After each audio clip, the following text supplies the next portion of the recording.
Round number 9 of the 2022 Area Truck Series season takes us to America's home for racing. Charlotte Motor Speedway, 1.5 mile progressively banked oval, D-shaped, that has been on the NASCAR schedule for quite some years. Tonight, it's the 9th round of the season. We had our Cup Series racing last night. Lots of good action there. Long race, but a fruitful one for some. Right at the tail end, though, Jake Nichols got his 6th win on the season. Fitting tonight, we bring the trucks to Charlotte and kick off another round of this year.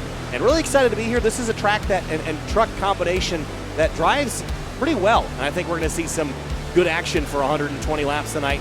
Pretty good points fight at the front. David Weishart and Ryan Hart separated by just 10 points at the pointy end of the field. Yeah, absolutely. Can't wait to see these guys get underway. We saw some fantastic racing last night in the Cup Series, and expect something pretty similar here tonight. Taking a look at the point standings heading into tonight. A lot of different winners in this series, 6 of which David Weishart, Beckner have 2 wins apiece.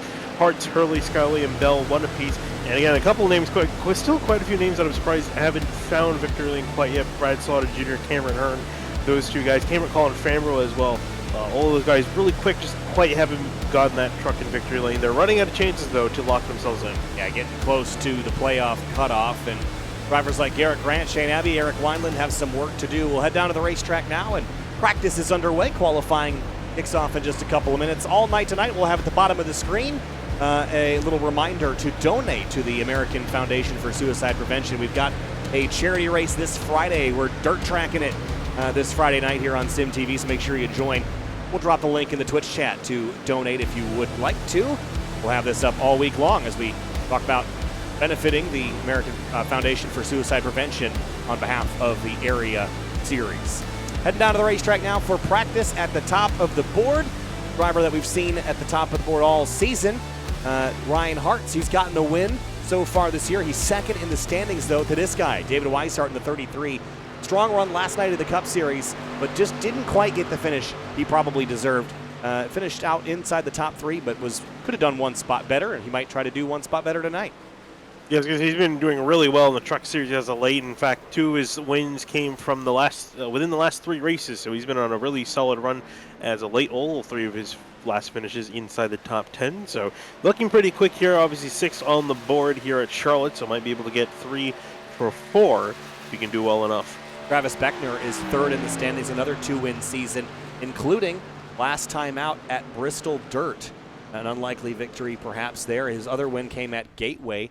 There he is in the Rick's Hot Sauce number 28 with that kind of melon throwback to Ross Chastain there in the 12th position at the time.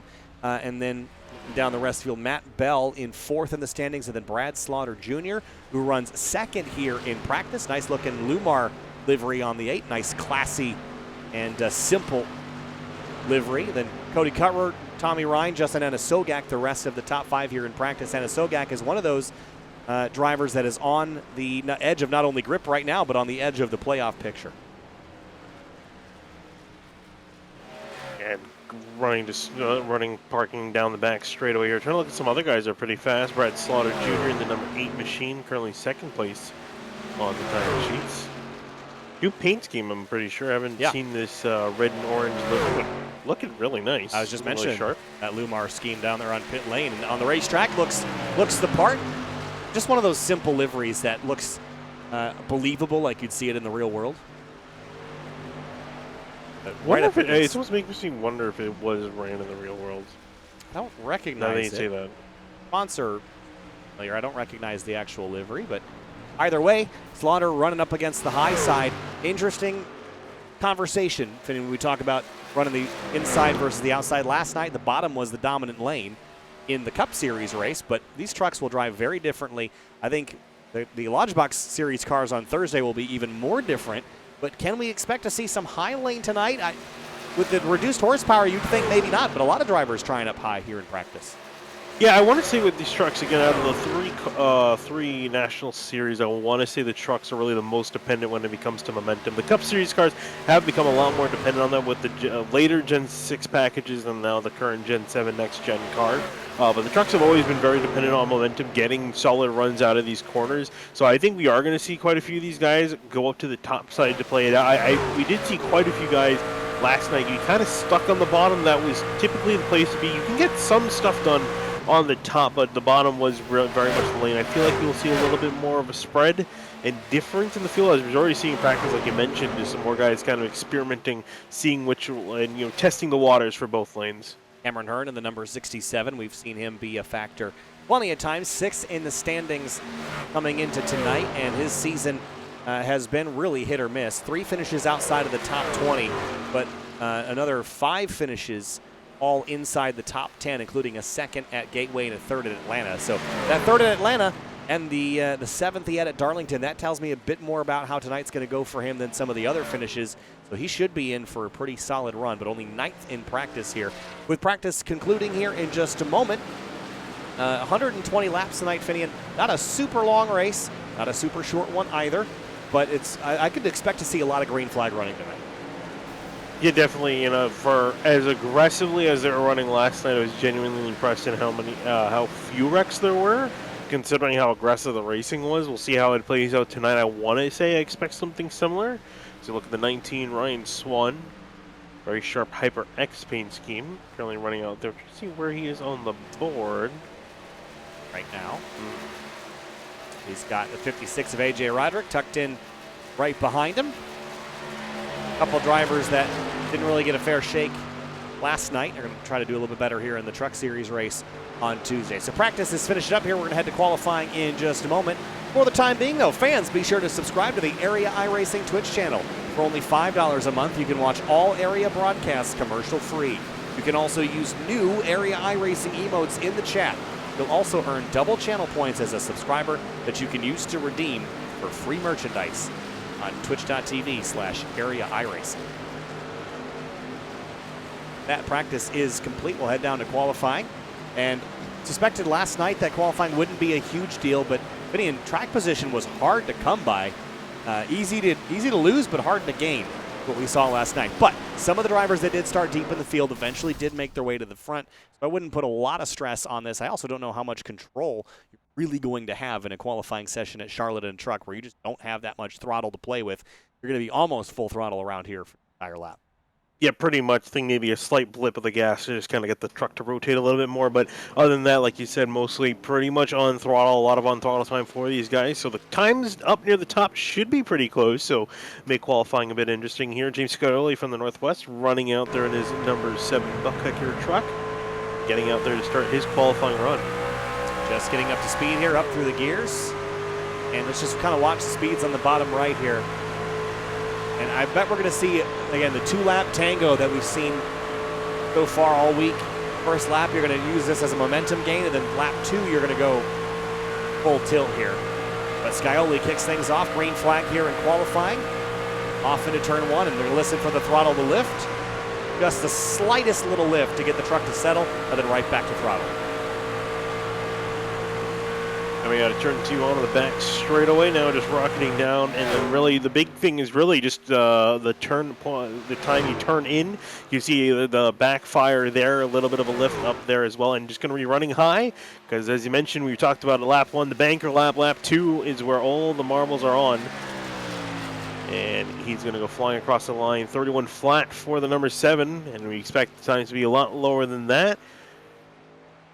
So 31 flat for Scioli.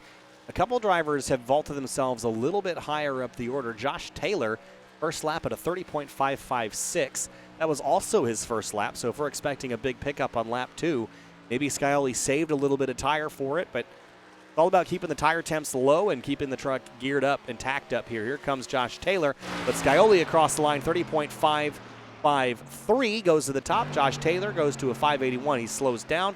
Jeffrey Wilson, one of the 5-wide sports trucks, jumps up to provisional pole. Cahill Holmes, Garrett Grant up to 3rd place at 30.555, and more tripping the timing and scoring this time through. Yeah, Brad Sauter, next big name to come flying on through. Weishart, as he comes to the line, I think he's starting his lap. Yeah, just starting. Right. Looking at the number 8 coming out of turn 4 hard. Almost hit the wall. Colin Farmer looking at him going off into turn 1. Brad Slaughter jumps up to 7th. I was surprised. He was really hauling on his lap. He was almost in the wall a few times, making up momentum on lap 1. Bit surprised to see him only up in 8th place. He might potentially drop here. I can see, we still got a lot of guys, half the field left to qualify. Weishart in the 33 coming across the line, complete lap number 1, 30.9. We expect that to drop. Yeah, 30.926 on his opening lap. Ryan Hartz just came across the line, a 30.7 on his first, but lap 2, everyone kind of is hitting the same 30.55 wall. Ooh, Cody Cutter came flying out of the corner, almost tagged the wall off at turn 4. His 25, he was looking pretty quick in practice and going to be very quick in qualifying, up on a pole. 30.489, first driver to break that 30.5 mark. Ryan Hartz. Wow, if you can kind of take a replay look in just a second to see how close Cutter got to the wall as Hartz comes across the line. Second place for Hartz. This is out of turn 4 we're talking? Yeah, out of turn 4. This is hauling for that lap. Oh, man. Very close. Every inch of racetrack. He went and to think, if he tagged the wall, too, that would have put him back in the field. So he's that close from disaster. 34.82 for Cameron Hearn. That'll put him on pole. Yes, it will. Wow, by 0.07 of a second. Solid job for the 67. Eric Wineland is not yet rolling. James Litzenberger, Jeff are getting up to speed here, but Cameron Hearn, I don't think we're going to see an improvement on this second lap. It's, again, as we've seen previously in different weeks of the season, it's either lap 1 or it's lap 2, and for Hearn, lap 1 is the money lap, but it puts him on provisional pole. I will say he's glad that it's not real life and he has to take a backup car and get an EOL penalty. Justin Anasoga, 30.616, moved them up a couple spots. And Travis Beckner getting up to speed now. See where the 28 machine ends up at. But looking at Cameron Hearn, we were talking about him, a driver that probably should have won this season so far. A bit unexpected to see him not have that win, but we'll see if he can get it done. He was a previous winner here in Season 1, so we can see if he can get it done in Season 3. Beckner across the line to start his lap in the Watermelon machine. Down to the bottom of the racetrack. Might be going for that first lap flyer. Right back in throttle down the back straightaway. A little tight out of 2. Ooh, touched it. Oh. That's going to cost him a lap. Well, I was going to say, now he has to set up for a lap, too. Surprised to hit the wall in the straightaway. Usually you expect that if anything, you hit it on corner exit or corner entry, but for Beckner across the line, this lap should not count. And it will not. And that's going to hurt him because he kind of threw all of his eggs in the first lap basket. 38.32. That did not count, and lap 2 will have to be faster. Otherwise, he's going to start tail the field, which he got used to last night. I don't think he was thrilled about having to drive all the way through it. It took him a lot of work to get near the front when it was all said and done. Beckner now working through out of turn 4, getting awfully close to the wall. Keeps it off it. At least we think he kept off it across the line. Only 17th. Yeah, 593 is not going to get him high up the order. Not where he belongs. Paul Irvin starts a lap. Shane Abbey is already on one. We'll ride on board with the 12 here until he comes back around. Chris Seidenfeiden is just gearing up as well. The 12 right up against the rim here. And this is one of the drivers I think is prioritizing that second lap here with this high line run. We saw talk about guys getting into the wall. Shane Abbey was flirting quite a bit with it last night, especially in that corner right there on the entry to 1. He was more than flirting. He kissed it a couple of times. And I don't think she asked him back. But Jordan Hurley coming out of turn 4 now in the 5 machine to complete his qualifying laps. 0.612 slower for Hurley. Oh, no, I lied. Faster. 0.612 jumps into 19th. Here comes Abbey. And 35.01. That's going to be a pretty solid lap. Should put him P3. Wow. It Chris would've. Seidenfeiden put in a really solid lap, up to 3rd in the 45 machine.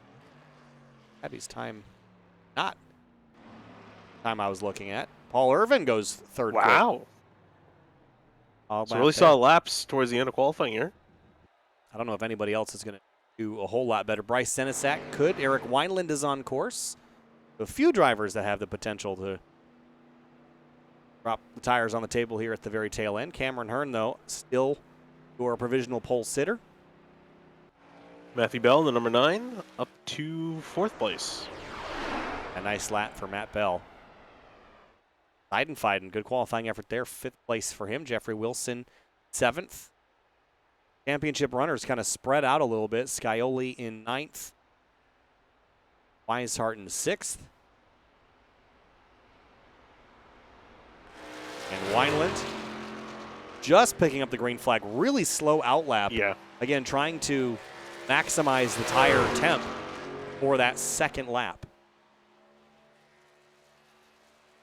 A little bit loose off of turn 2 there. But yeah, I was going to mention he's taking his sweet time, no real rush. I mean, he still has quite a bit of time left on the board to get a time in. He'll be one of the last few guys to put a time down. He's coming out of turn 4. Now he'll start his main lap. Also, Bryce Senexak crosses the line up to 15th in the 09 machine. Really slow lap for Wineland on this first one. So will that slow lap 1, will that kind of swing back totally in his favor for lap 2, or is it going to be not worth the slow up there? I mean, again, how much can you gain by going slow? Well, he's going to have to hope that it counts, because otherwise he's got a lot of work to do tonight. Currently sitting in 38th. Obviously, we expect him to gain up and move up the scoring pylon, but how much, we'll see. This goes flying across the line in the 21 machine. Top 10, 35.42. Not bad. That's pretty good. 8th place. And Bryce Senexak, he is done at a 16th quick. And I think that's it for everybody. Jacob Bell is not going to race tonight. James Coe is the last driver we're waiting on. He's not going to get a chance to qualify. It'll be a 39-truck field, assuming Coe starts this race. Big field also here, Finney, as we take another look at the point standings coming into the night. Not a small field by any stretch. So there's a lot of trucks, 20 rows, that are going to be duking it out here for our 9th race of the season. And especially the very pointy end has some new players, or not new players, but different players. Cody Cutler's in the mix. Seidenfeiden's in the top 5. Jeffrey Wilson, Jeff No, all in the top 10 that are ready to throw some hands and scrap it up here a little. I was going to say there's a lot of guys, especially looking at these point standings, that could really probably use a win to lock themselves in. Paul Irvin sitting 18th. If he can get a win, be huge for his championship hopes. It'll throw him not only into the playoff picture, but lock himself in effectively to when the playoffs start. So I'm sure he's going to try to make the best of the eggs in his basket. Popular term the last. Eggs in the basket. Which is funny, right? Because we're in the completely opposite side of Easter. Well, I bet you that you go to Walmart tomorrow and it'll all be Easter. That's the next holiday. Okay, maybe it'd be Valentine's. Yeah, I was going to say Valentine's Day is the next one.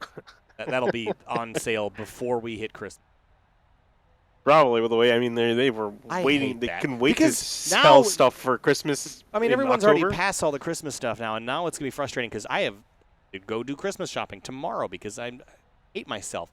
And so you're going Christmas shopping now? What do you mean? I was sick all last week, and then, you go to work, and then you come back. I mean, you could have waited before last week, beginning of December. And then you get shafted on all the deals that aren't any deals, And so why didn't you shop on Black Friday? Because they're not deals. It's an illusion. They mark everything up 24 hours before it starts, and they mark it down to make it look like it's a deal. But in reality, it's not a deal. You get a better deal when everyone's already bought that thing, and there's just a bunch of extras now, and they're trying to get through all the stock because no one buys TV for Valentine's Day. But then you go into the store, and they're like, can't ship it. All right, hey, we got a couple things to get through before we kick off the green flag here. Start your morning like we start our grid with Roasted Gems Coffee. Fans, be sure to visit Roasted Gems Coffee for some of the finest coffee from all over the world. Use discount code Area iRacing for 10% off your order at roastedgems.com. I merged visit and roasted to the same word. That did not go very well. That happens to me quite a few times. Yes, time to roll through our starting lineup. Cameron Hearn in the 67 is your pole sitter. Matco Tools Chevrolet.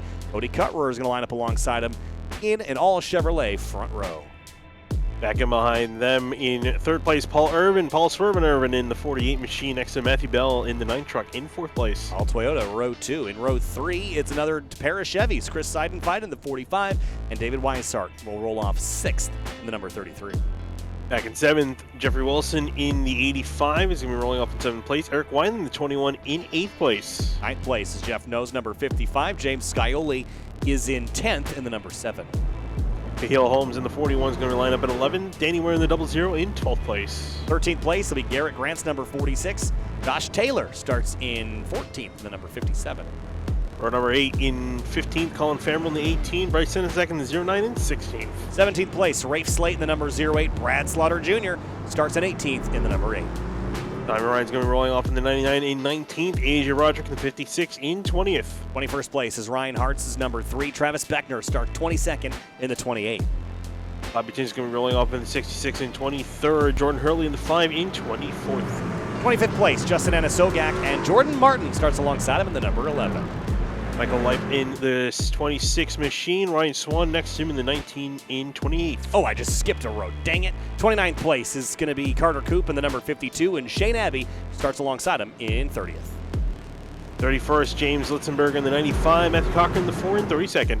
33rd place, Tom Bourne's number 16. Tyler Hallman, the 42, starts 34th. 35th, Jeff Ryan in the 37. Logan Harmon in the 51 and 36th. 37th place, Lath Hicks in the number 53. Justin Munsell will start alongside him. And behind them, Jacob Bell, Christopher Tate, and James Coey make up your 41 truck field. Time to go racing 120 laps, the 9th round of the 2022 Area Truck Series season. We're going trucking from Charlotte, America's home for racing. Green flag flies, and we're green from Charlotte. Oh, crashed the back, and already the 16 goes around, and caution immediately out before we get to turn number 1, the 53 of Hicks, also backwards. All right, we'll try that did again. not take long. It didn't. Getting an early look here at a Simrat Market replay. 16 of Bourne, I think, is the one that loops it here. Big gap, a little stack up here. Yeah, oh, he gets hit from the I thought he spun his tires, but it wasn't actually his fault. He got clipped because of the stack up back here. Yeah, I was going to say, I thought the stack up did involve him, but he technically didn't. The 16 was fine. He just got, so who was that? I think Hallman that got into the back of Cochran? No, the 51 got in the back of Hallman first, and then he got into Cochran, and then that turned the 16, which turned the 53. The Constantine effect. Logan Hartman.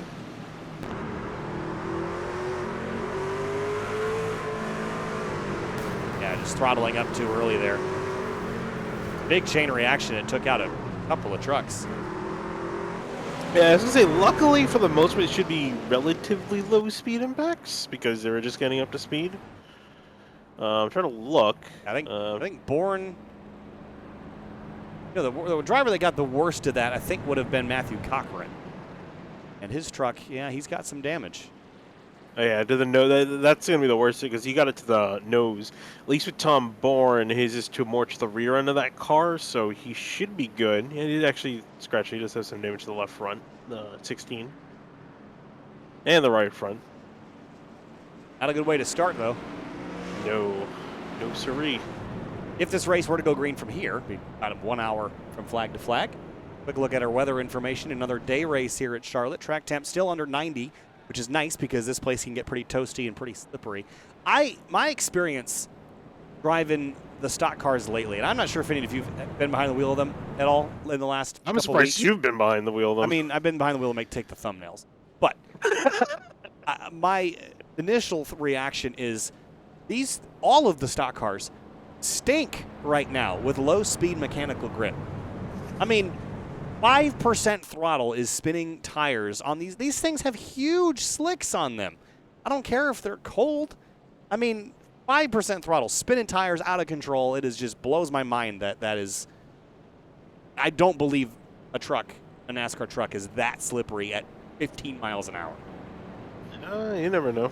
No, I agree. I think it's pretty horrible. I think iRacing's always kind of struggled with that sort of thing where it's a little too touchy. They're a little bit too temperamental when you get on the gas. Because like you said, they got huge slicks. These things weigh a ton. Yeah. Quite literally. So, it takes a lot to spin them out. And when you're just getting accelerated, like you said, it should not be that twitchy when you get on the gas pedal. And we saw last night, too, that brought out quite a few incidents with guys getting a little twitchy on the gas, getting back going. And I'm curious to see if we'll see anything like that coming to the restart here. Yeah, we also, with the next gens last night, we didn't really, that's not something we saw in the real world. We didn't see drivers getting super twitchy.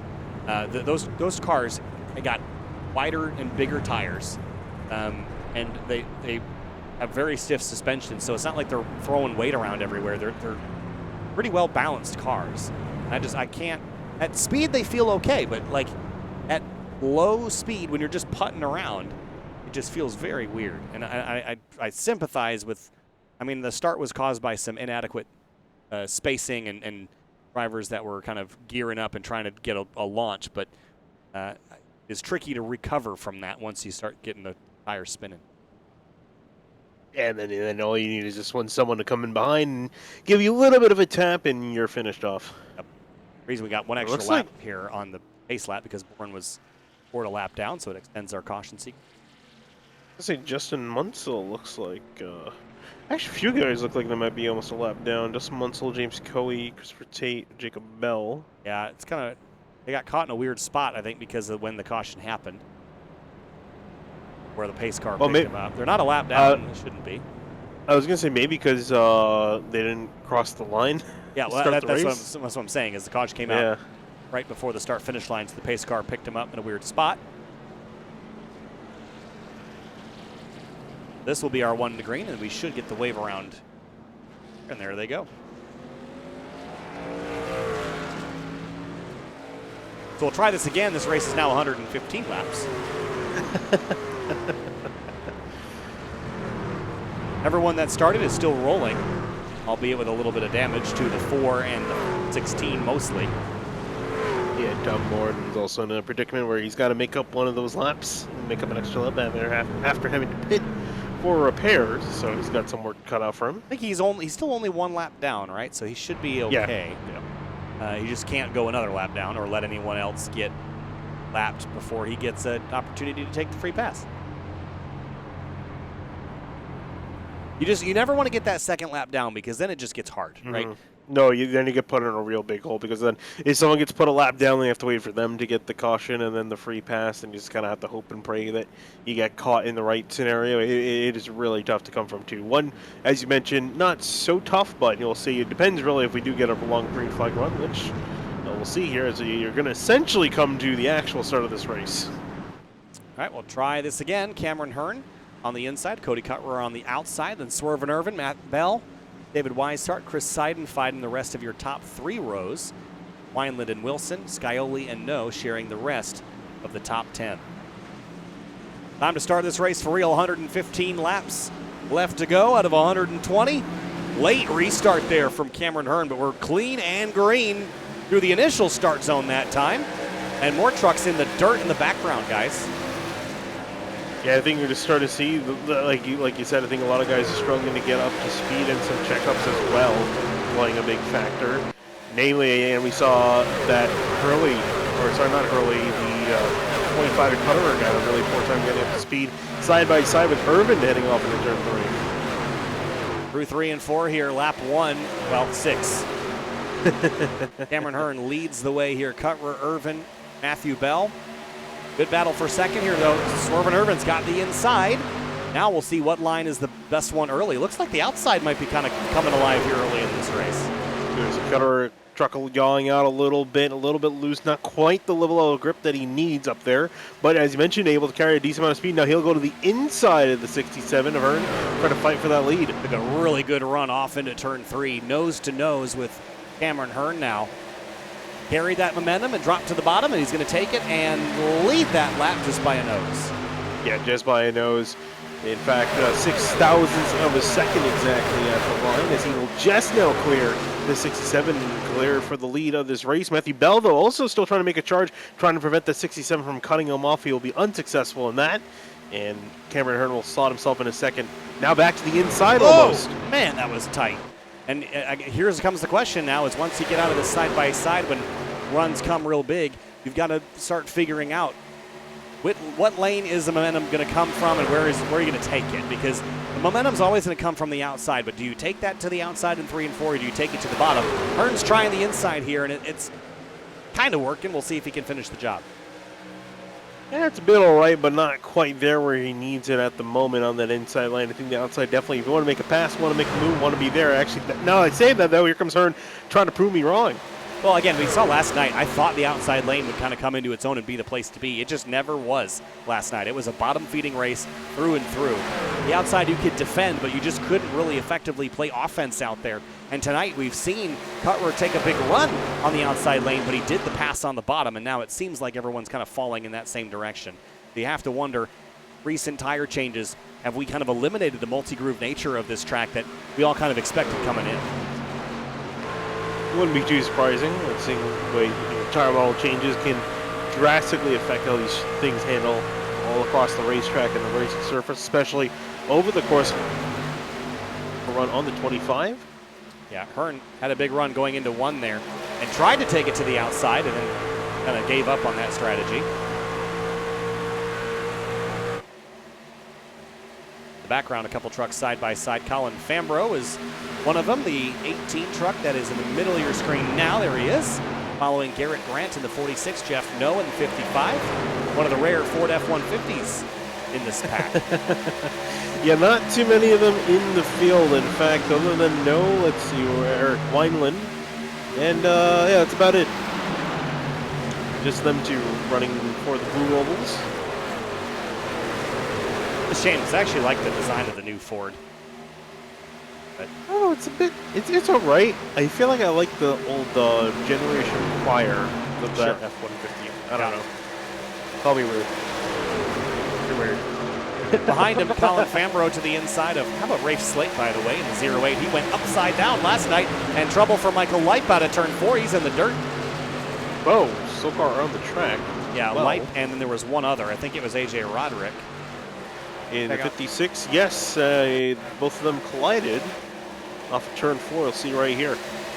Roderick gets a little, well, they just got together. Wow, good saves by both of them, though. Yeah, I was going to say, Roderick, that was hard. He got turned straight back into traffic, did a great job saving it to prevent taking out other competitors. Unfortunately for him, he's going to be with a damaged truck and a bit off the pace. Matthew Bell for second here into turn 1 on Cameron Hearn. Going to the bottom again. Yeah, that 9 truck looking really racy out here tonight. And Paul Irvin as well. Also looking like he wants to join the party. Had a pretty good night to start. Eric Wineland's trying to move up the position on David Weishart. Both of those drivers have moved forward slightly from their starting positions. Weishart, though, a little further. I think he started back. No, I thought he started back the tail half of the top 10, but just 6th up to 5th for him.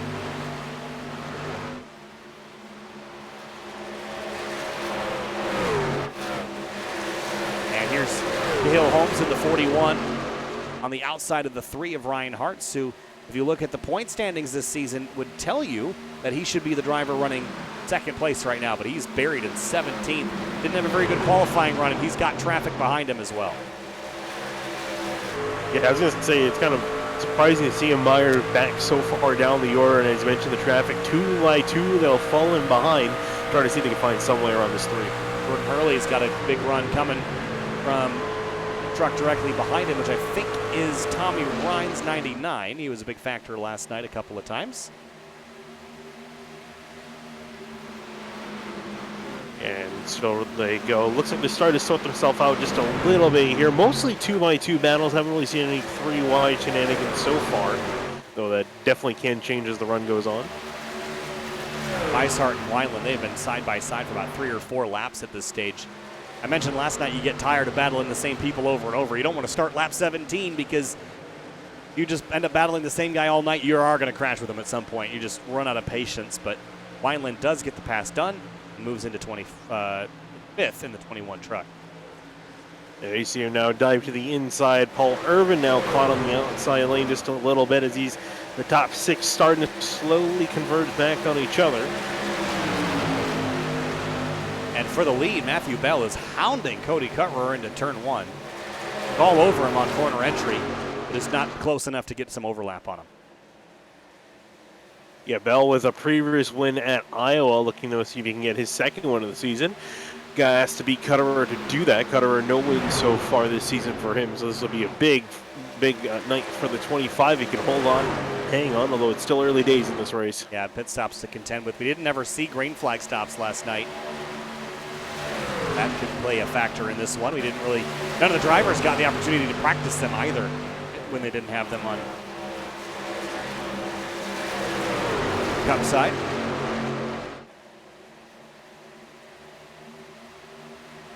Yeah, that night he's not letting up at all. He's relentlessly on the back of 25. That it almost makes me concerned when I see that as we look at the 21 45 of Wineland and Seidenfeld duking it out for 4th place. I'm just concerned if Bell's pushing his truck a little bit too hard. I say that though, he goes down to the inside of the 25, looking off at a turn 1.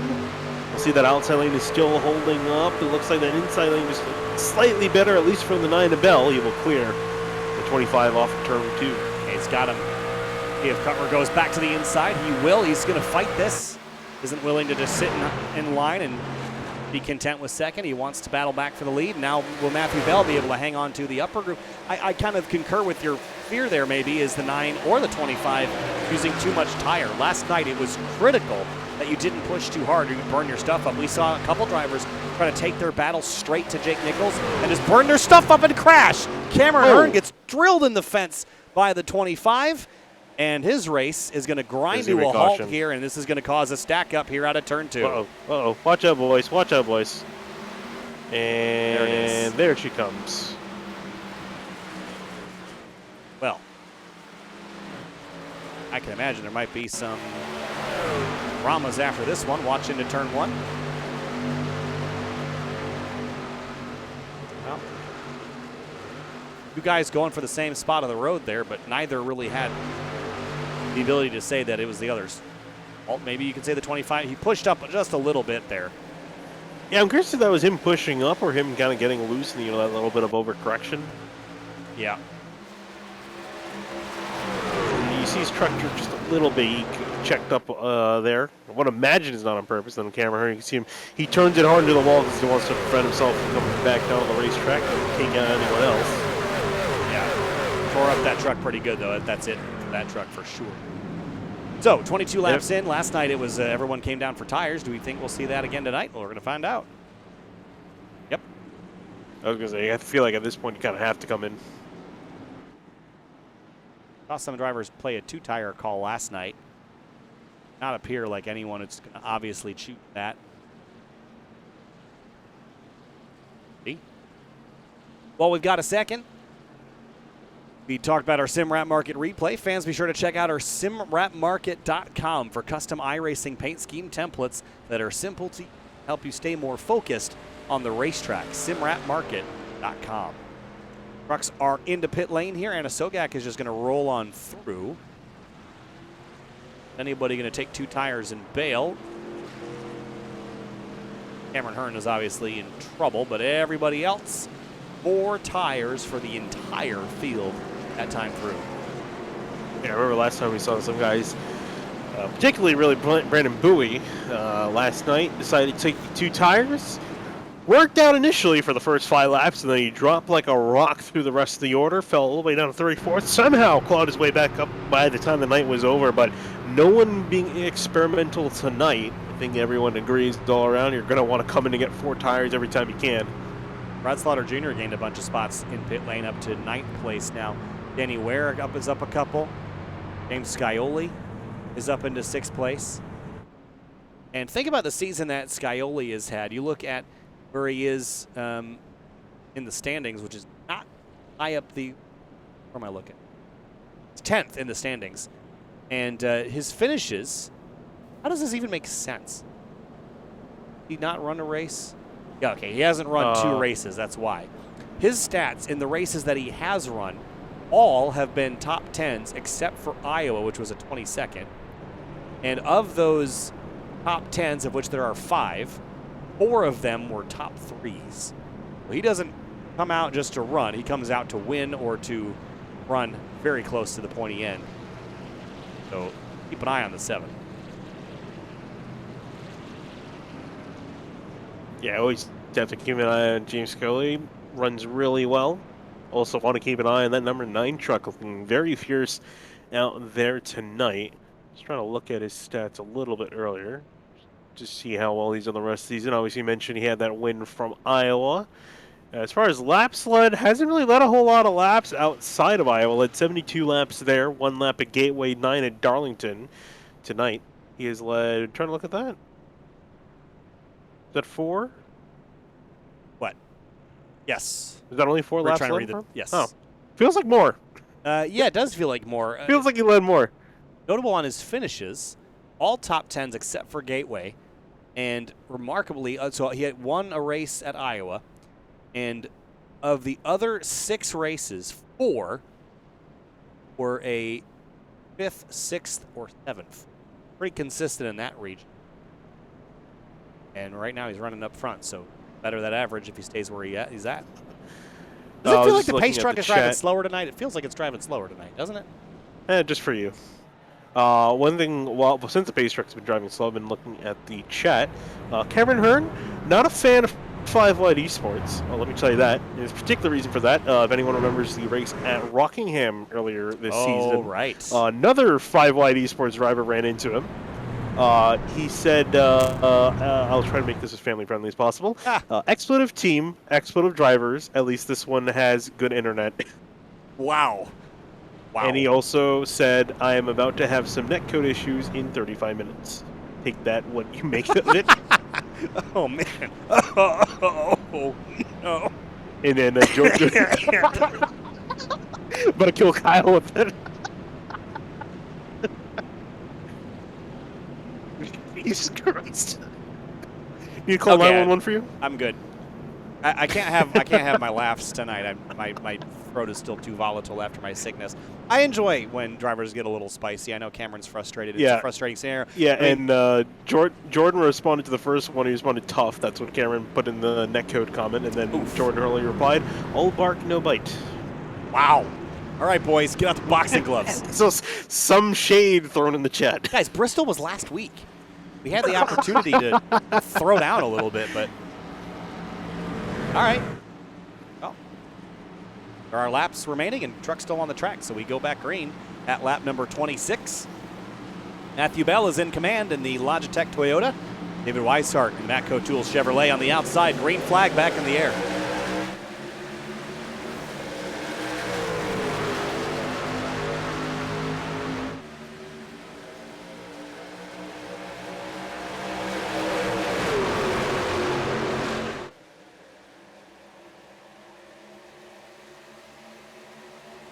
Down the backstretch, look at James Scioli looking very aggressive on the inside. Cartrower and Weishart door-to-door for second place. Weishart throttles up to try to grab some more momentum and take that 33 truck to the front. I was going to say, I completely didn't even realize he was up there now in that 33 machine, trying to make some moves. It was a bit quiet early on in this race, now trying to make some noise around the 25 will go. Now set his sights on Matthew Bell. Wineland, big slide out of turn 2. Power slid that truck, and then leave him vulnerable to the 7 as Scioli tries to go to 4th quick. The front 3 have singled themselves out. Look at Swerve and Irvin trying lane number 3. Danny Ware, Rafe Slate, Jeffrey Wilson, Brad Slaughter Jr., the rest of the top 10. Looking a little bit further back, side-by-side action there is Brad Slaughter Jr. Still trying to find his way up through the order. He started in 10th, is running 10th, actually down, just got passed by Ryan Hart in the number 3 around the outside. And Beckner getting a little bit frustrated in traffic, yelling, let's go, because I think he's trying to move up through the order. It's stuck down deep in the field, it's 22nd. He's actually moved up 5 spots from after starting in 27th. Got a big run here out of 4. I wonder what he's going to do with it, with this wall of trucks ahead of him. The 11, Jordan Martin, and the 41 of Cale Holmes. Where do you go? Where do you go? It's looking very similar to last night, although I think we're going to see these guys get stretched out a little bit more over the course of the runs. I think he's got to kind of... I don't think you can really wait for that, though. Oh, some smoke up ahead. Truck spinning. The 15 is around. Oh, more trouble.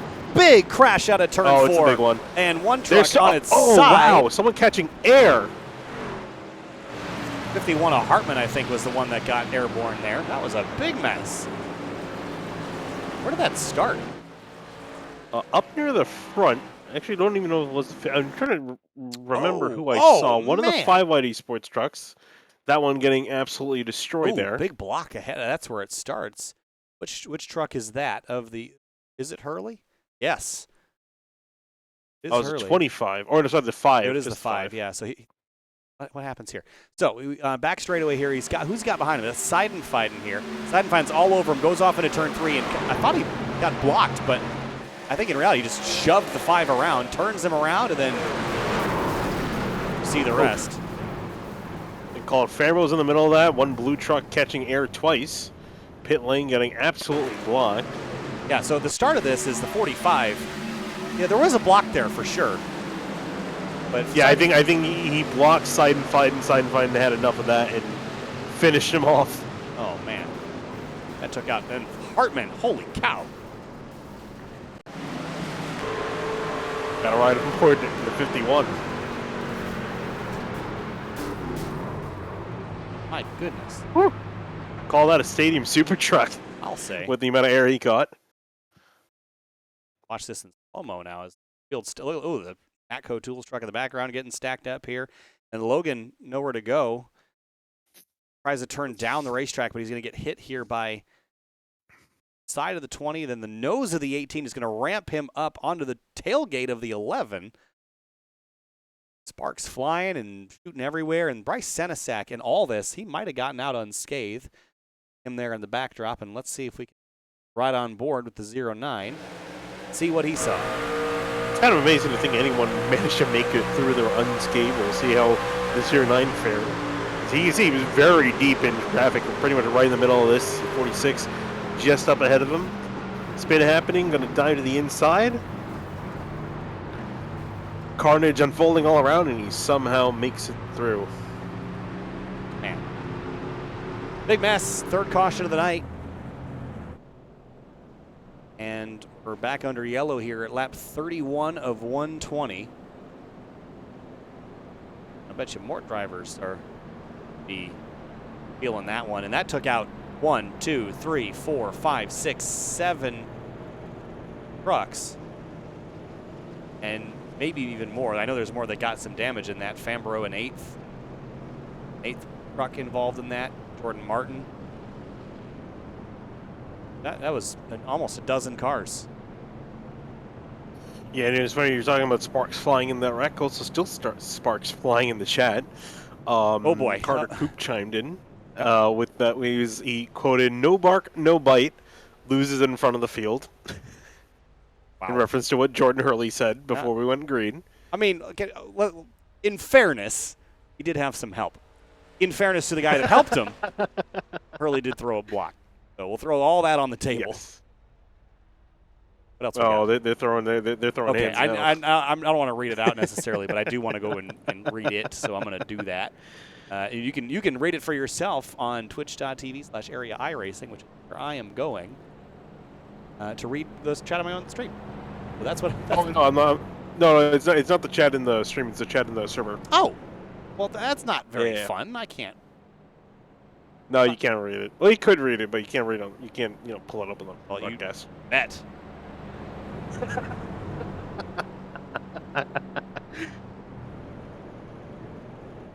Sorry, I got. I'll reading all the spicy news going on. But yeah, it's funny because you mentioned it, right? Bristol was last week, but somehow Charlotte's bringing out the worst in people, apparently. And the funny thing, too, is we're only on lap 33 of 120. Still have a lot of racing to go. So if you're angry now, you can only imagine how angry some people are going to get by the time this is all over. All right, I've done reading the novel. Back to the broadcast. So we're doubling back up for the restart now. So Matthew Bell is out front here. One of the drivers I feel pretty bad for is Jeff Noe in the 55. A good start to the night, started up inside the top 10, and he was taken out and all that, and just said, man, DNF every week because of stuff like that. You just got to feel for him, man. Mm-hmm. Not involved, well, involved, but not his fault, and that'll stack up on your psyche. Oh, absolutely. And it always sucks, especially when you're having such a good run, like you said. And, sometimes those runs just don't come that often. You get a little bit lucky, qualify well, everything kind of just looks your way, and then you're taken out by something you had absolutely no control over. It's always the worst feeling as a driver. So that, again, we took out about 8 trucks in that. A couple of those are back rolling. I'm going to restart at lap number 34 of 120.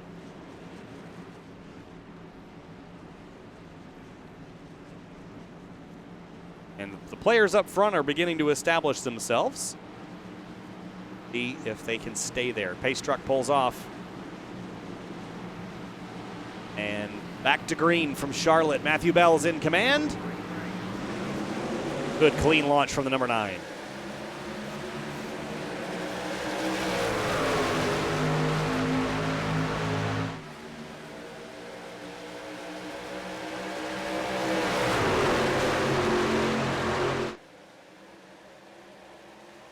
Scioli's got overlap maybe on Cartwright down the back straightaway.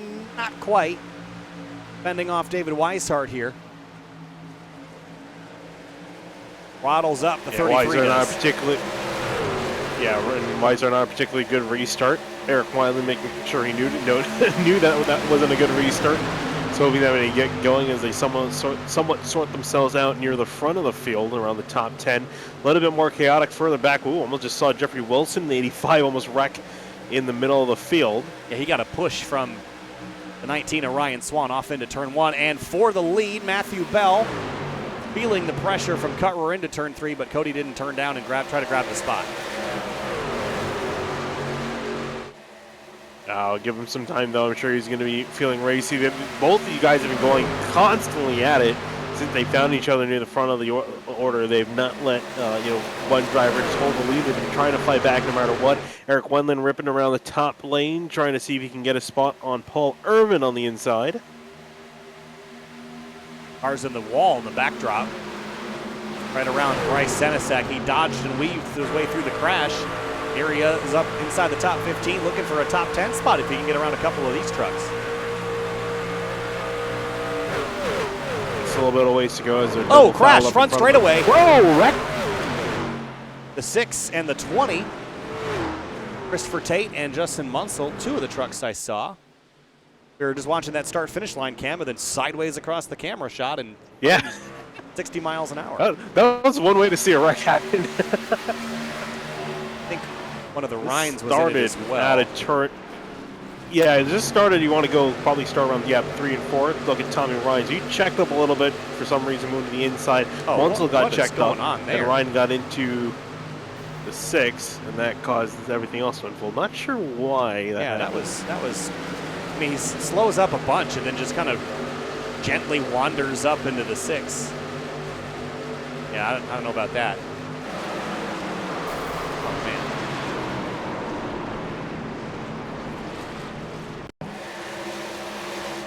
He likes to give the guys benefit of the doubt. Martin got a pretty good view. Jordan B. Martin.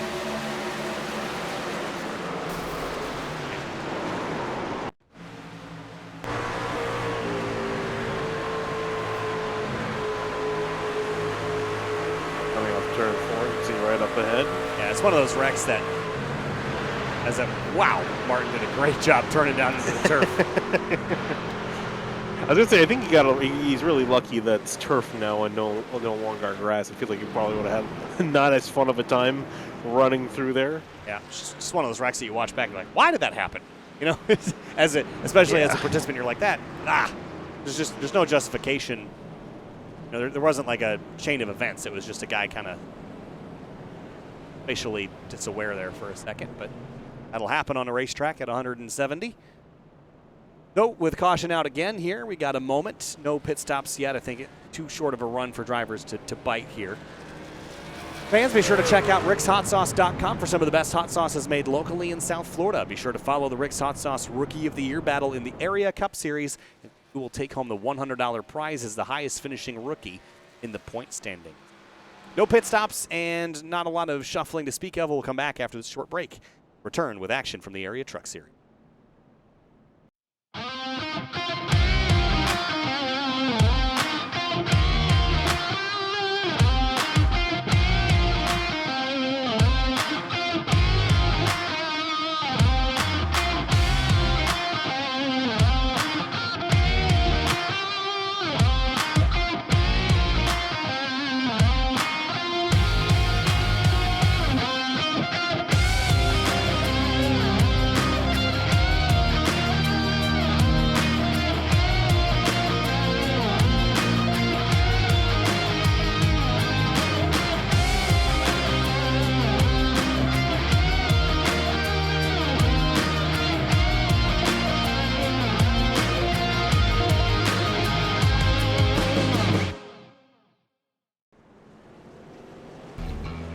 back live on SimTV in the Area Truck Series. Round number 9 from Charlotte Motor Speedway.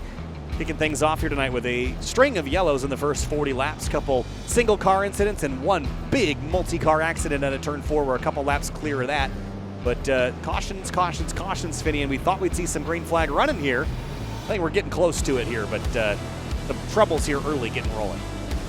Oh, absolutely, and we'll see if the troubles have ended or if they are still just beginning here with the string of cautions. Yeah, and actually you can throw the graphic up on screen, how many we've had so far. I want to say 4 or 5. So 4 cautions tonight so far. Still have 80 laps to go.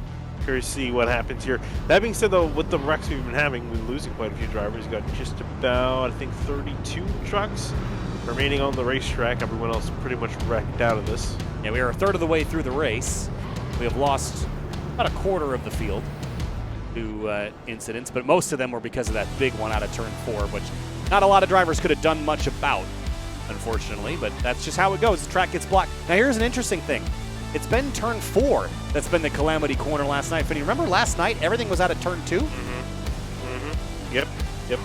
Which, again, is weird because usually, and as we see it in real life, usually turn 4 is where all the chaos ensues, and that's pretty much been where most of the wrecks have happened here tonight, either off turn 4 or just after turn 4 on the front straightaway. So it's been more akin to real life with this truck series with the way the wrecks have been happening.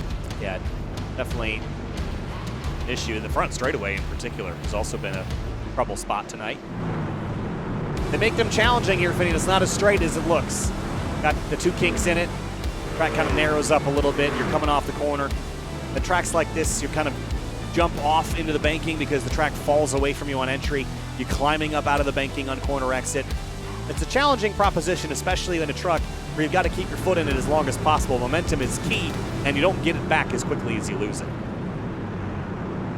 No, you don't, and that's the big thing is, right, everyone's trying to keep their momentum up off the corner, so guys don't even want to let off, and if you're on the inside, you're facing a little bit of dirty air, tires starting to wear off, you come off the inside lane, you end up tapping someone, dooring someone, and then, again, that's why a lot of times it does happen off of turn 4, because you go from, 3-4 lanes of traffic, all narrowing down to 1 or 2 lanes off the wall on exit.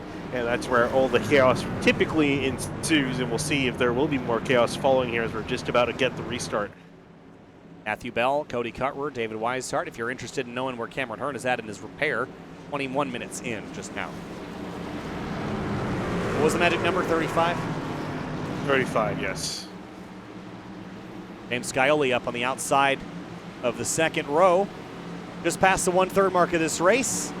Green flag back in the air.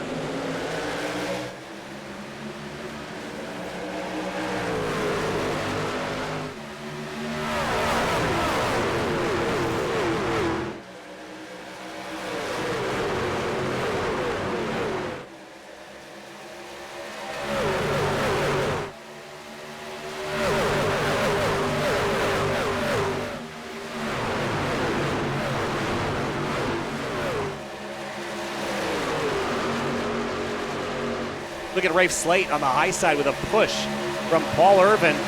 Where did the 08 come from? We hadn't talked about him a lot tonight. Started 17th. He's been a non-factor, but now to the high side, trying to make something work. Throttles up around the outside of Eric Wineland. Yeah, we're going to try to make it work here and see if he can get it done. We'll just get that spot done. Nowhere to go. He's got James Scioli directly in front of him in the number 7. As Scioli's also trying to make some waves here as he's going to be up into 4th. Trying to chase down the top 3. Cutterer chasing down Weishart and Bell for the top few spots. Good battles in behind. Brad Slaughter Jr., Bryce Senesac, and more. Oh, what happened? Oh, James Scioli is got some internet-related problems at the moment. Comes back up into 4th place. Always a heart attack moment as a driver. Just flash out, everyone disappears around you. You have no idea where you are. You have no idea if you're going to come back to the racetrack. I can tell you the visibility is awful following trucks because you know how many times tonight I've seen people hit the back straightaway wall? Dead straight wall. And drivers are scraping it because they don't have any visibility. They got the huge spoilers in front of them on the trucks that they're following so close, and they just don't have any visibility on where they're going. Bit surprised you haven't seen more contact with the turn 1 entry wall. We saw that a few times last night. guy's hitting it. Yeah, so obviously with that, the back straightaway being straight, with turn one wall, you're kind of coming up on a curve, and then you have to time your entry in. So I can understand that a little bit more than the straight back wall. As you look at Paul Irvin all the way up near the top, somewhat there, somewhat not there that lane as he slots back in behind the number 7. Got Rafe Slate behind him, Eric Wineland. Wineland is beginning to slip here just a little bit. And Ryan Hartz finally getting up to where he belongs after starting pretty deep in the field here tonight, back in 21st place. Jeffrey Wilson to his outside, who started 10th. He's dropped, or 7th rather, dropped a couple spots to 9th. Yeah, and I'm curious to see if Wineland does lose a spot, because I'm sure he doesn't want to finish 8th anymore, because his last 3 finishes have all been 8th place. I mean, it could be worse than that, but it could be better also. Yeah, I was going to say, compared to how he's running in the first part of this race, too, up inside the top 5, not looking particularly hot at the moment, but still running pretty well. Again, still trying to get his runs back. Gets a great run out of turn 2 on the 7 of James Scully. Yeah, followed Paul Irvin, who had a really good run in the middle of 1 and 2 as they sort themselves out. But that high lane in 1 and 2, again, I've never really liked 3 and 4 up in the high groove here, but 1 and 2, you can really get aggressive in the middle of the corner, throttling up, and watch Wineland do it again. Going to throttle up and just watch the momentum he gains here on the 48. It's going to cut down just a little bit off of turn 2, but is able to carry so much more momentum running the higher lane, and will slingshot past the 48 up into 4th. So yeah, picking him up and putting him down. That's the first pass we've really seen legitimately on the outside that was done in 1 turn. So maybe we're seeing something about the track. Weather told us earlier that track temp was 89. It's still 89, so not a lot of shifting conditions to change the situation, but everyone seems pretty glued to that blue line when they're by themselves, but maybe there's something to that upper lane here as we get deeper in the race and you're side by side.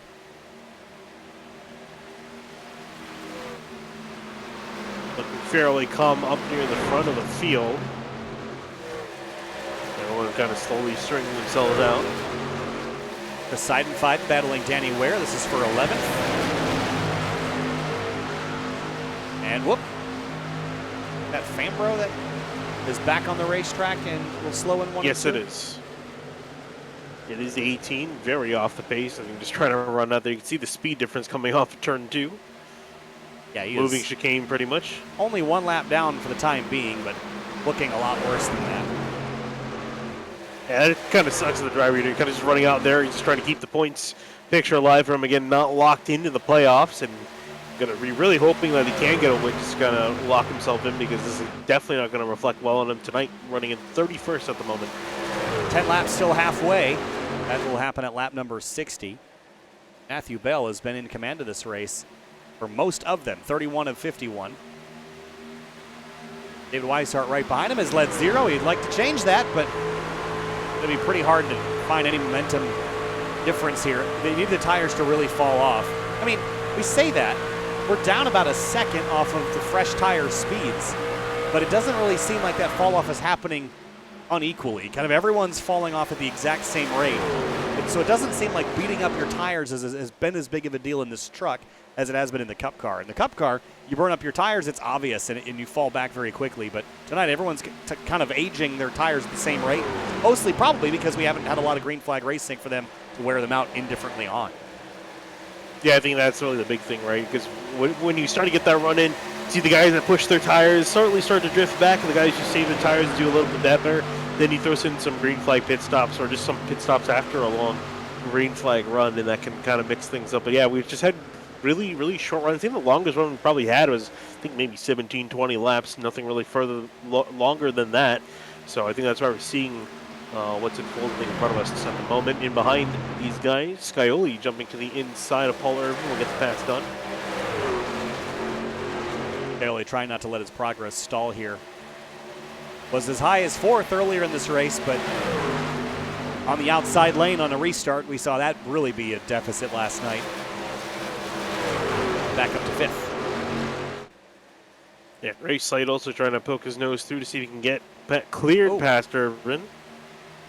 That one up in the wall. Is that Tommy Ryan? Yep. What happened to him out of turn 2? Little bit too optimistic Mystic on the throttle right there, catches the wall, and you can see how much that slows him down. Got Brad Slaughter Jr. now to his inside. Just behind them, Travis Beckner. And Beckner has just not had a lot of pace tonight. He hasn't had a lot of chances to show it either. Didn't have a lot of pace last night, it seemed, either, but it drove his way up there, and at the tail end of the race, found himself in a much better spot. But tonight, it just has been a little bit of a struggle for the 28. And he has some front-end damage, which doesn't seem to be helping. Yeah, I was going to say, fairly mediocre night. I don't know where he got the damage, whether it was the start of the race or not. I'm going to see if I can quickly see where he got that. But, yeah, it's not been a good run, especially because we know what he's capable of. I'm not sure what's the issue there, if it's that damage or something else not clicking. Brad Slaughter Jr. and Tommy Ryan fighting for 14th. Slaughter on the inside, Ryan on the outside. For that outside groove to be a factor here. Now we're getting into the point of the run where it is becoming clear to me that finding enough of a difference in pace to make a pass is going to be tricky, and the drivers are beginning to realize that. So when you ramp things up for the second half of this race, which we're going to get to in just a couple of laps, that's going to be on the top of their minds, that once we get past the restart phase, having enough tire left to do much of anything is going to be hard. Oh, absolutely, and we'll see how they deal with that. There you see Tommy Ryan working around the top of Brad Slaughter, just ahead of them, one of the 5Y Esports machines. And Jeffrey Wilson still working on the back of Ryan Swan. Couldn't get it done. Ooh, Wilson in the wall, though, in turn one. That pulls it off the fence. 5 minutes left on the crash clock for Cameron Hearn. Take that for what it's worth. Now, I do know that in area they take retaliation very seriously. And Cameron Hearn is in a position in the point standings where I wouldn't really expect him to put a suspension out there, but 6th. Maybe he feels like with this crash damage tonight that he might be out of it anyway and just to send it. Yeah, we'll have to see. I don't think he will. I think that might be just more anger talking. Yeah. Again, for the person who just wants to see chaos and I kind of want to see him get back out there. I think good television. Well, I think there's a lot of the all talk, no action sort of thing, which might invigorate you. But in the moment, you're going to speak differently. You're going to make threats. That's just how racers are. But we'll see if Cameron Hearn takes that to heart or if it's just a momentary storm in the emotion cloud. I like that term. Yeah. Really well should put. be a guys working around therapist. Colin Fambro good. Is there a motion cloud Wouldn't raining? go that far. All right, lap number 61 here. We come out of turn 4 halfway through this race. Matthew Bell has led the most laps so far, but it has a little ways to go before he can lock in that most laps led. David Weishart has kept pace with them. They have left everybody else in the dust. Cody Cutler's 1.9 behind. Front 2 have checked out. Yeah, I was going to say, Weishart's been like a wasp in Bell's ear. He's been constantly on the back of him, has not given him any breathing room. Speaking of breathing room, these guys are in a tussle here in the midfield. Yeah, I think the slow 18, it kind of kicked up the dust back here. Just for the time being. It goes with Ryan Hartz and Rafe Slate battling for 6th. But then this Irvin, Senesac, Ware, Slaughter side-and-side battle is getting pretty spicy also. Yeah, Paul Irvin's starting to fall off quite a bit. We saw him running in the top 5 consistently early on in the race. Now it's starting to drift back a little. Still running in 8th, though still really solid run, though Bryce Senesac's trying to change that and see if he can get past. Yeah, Senesac, remember he dodged all those crashes earlier? 16th to 8th. If he can hang on to this spot, be a good night for him. Bristol didn't go so good for Bryce. Neither did last night. Like a good finish out of all that. Reinhardt's making a move on Eric Wineland just up the road from that battle we were looking at. For the lead. For the lead, here comes Weishart to the inside of Bell for the first time this run. Yeah, David Weishart drops to the blue line, and Matthew Bell hang on. We haven't seen anybody really challenge Bell this seriously since the very opening laps of this race. Bell leads that lap, but just. Yeah, just by a nose there. 0.010 of a second across the line. Still side by side. Weishart with the nose up ahead. Bell should have the run off the boy. corner, and a check by Weishart to kill the run from the 9. Wow. That was really well done. Was well done. James Skyley grabbed a spot from Cutrer. And back with Irvin, Ware, Slaughter, and Swan. It's back fighting for feathers.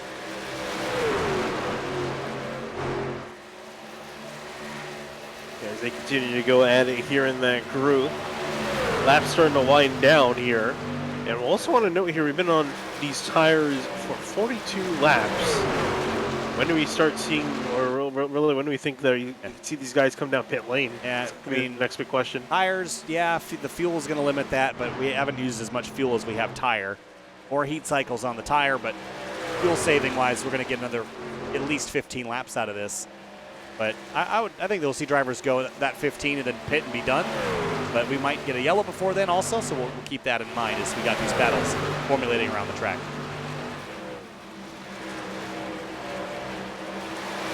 Side by side, there's Brad Slaughter Jr. running the top side in behind Paul Irvin. Big run to the bottom, Oh, 3 wide. The lane was open on the bottom. He's going to take it. Can't quite commit, though. Didn't have enough alongside Paul Irvin. You see up near the wall trying to stay out and give as much room as possible. Might get one out of it. Won't get both. It wasn't as clean of a finish as it was the start there. No, definitely not. I think that was kind of more of a last-second move. I think he hesitated for a second. He thought, maybe it shouldn't go, and then realized he had enough of a run as Irvin gets in the wall just a little bit. It's going to kill his run off the corner. I don't know if he got all the way to the wall, but he had to jump on the brakes to avoid pancaking it. That cost him a couple of spots there. Ryan Hart's up to 4th. The lightest That's Cutler. of scrapes there. And as we mentioned, Ryan Hart's working his way past. We can pass to 25. I was going to keep talking and see if I could just interrupt you every time you spoke. Sorry. There's 70 Usually laps to we're go. on the same There's wavelength. 70 laps to go.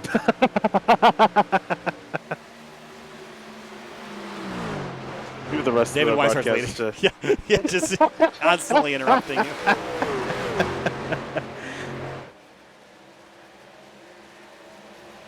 Go on. You should go. No, you. No, you go. You should go. Oh, we got. All right, okay, it's dumb. All right, Bryce Senesac leads the way for 8th as we watch Brad Slaughter Jr. take up the racetrack. He's been using this higher groove in turn 2. It's working out for him here down the backstretch now. Senesac looks left, Slaughter looks lefter. Almost saw a 3-wide situation occurring there again. Moved to the inside of Senesac, side by side for both of them. But it's like we were talking about earlier, that top lane works really well in 1 and 2. Not so much in 3 and 4, but it still works. I see Swan get close to the wall on exit there.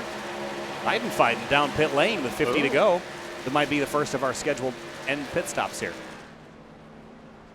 See, a little bit earlier than I was expecting for some of these guys, but he will come down and get service to his machine.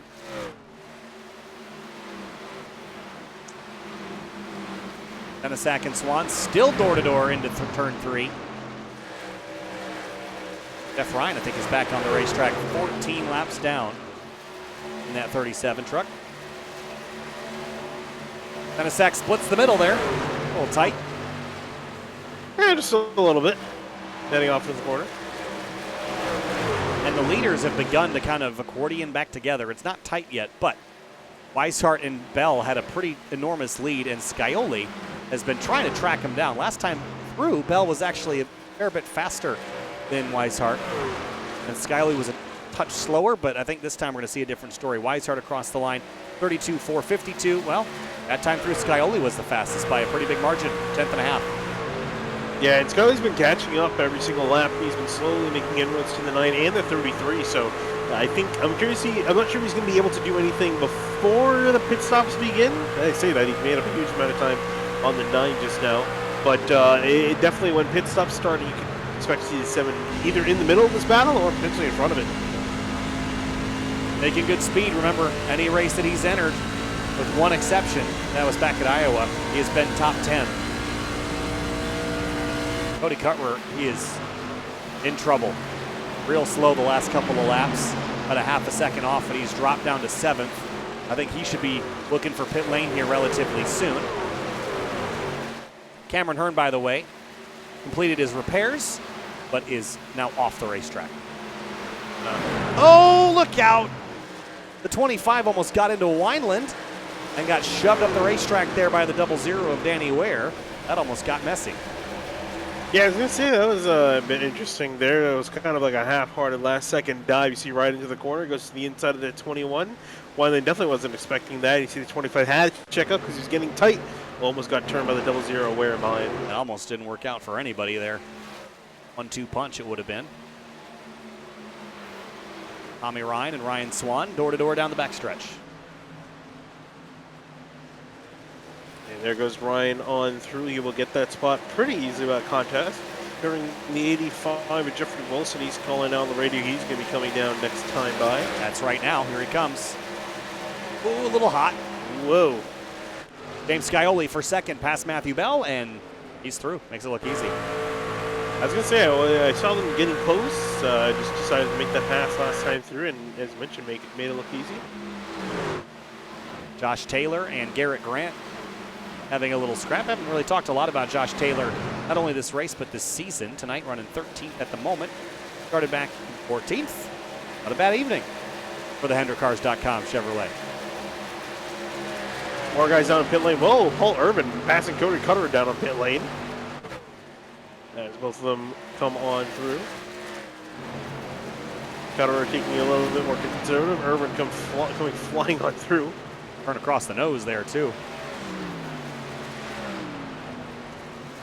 Just trying to double check to make sure Urban didn't have a penalty from charging in too hot.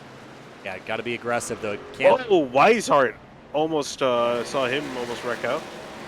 have a look at it. They were coming on down. Here's out of turn 4. He was the race leader. And on the brakes here, whoop. Yeah, just a messy downshift there, I think, is what got him. Drive line sort of deal, but into the box he will roll.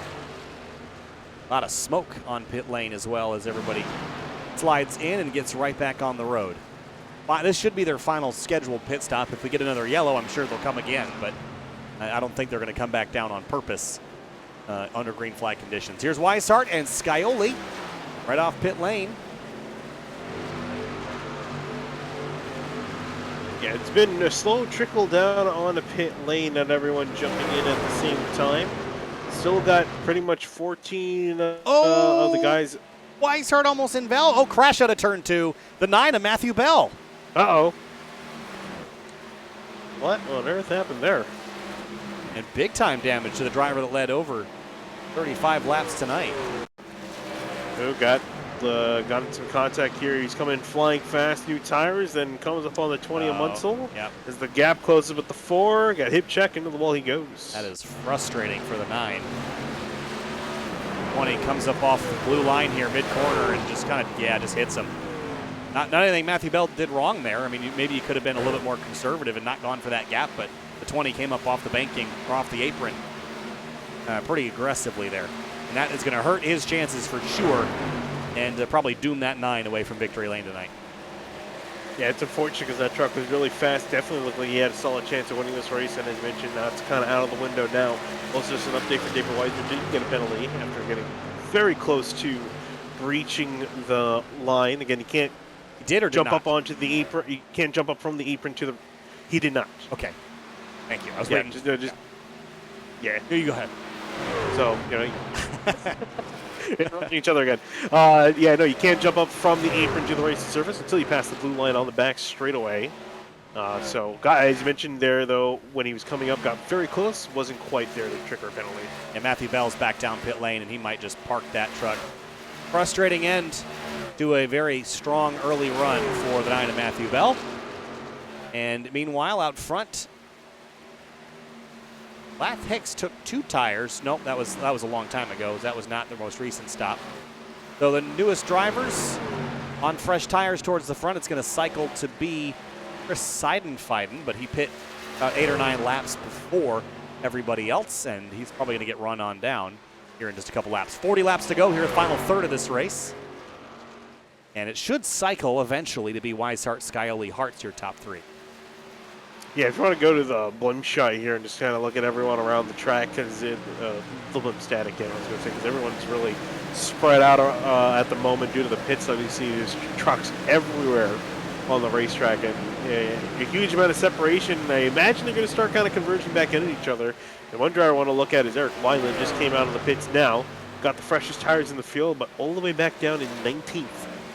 Yeah. Well, I kind of like it overcut here because these laps are long, but we've got a long time left for Eric to use those. I'm afraid of giving up track position.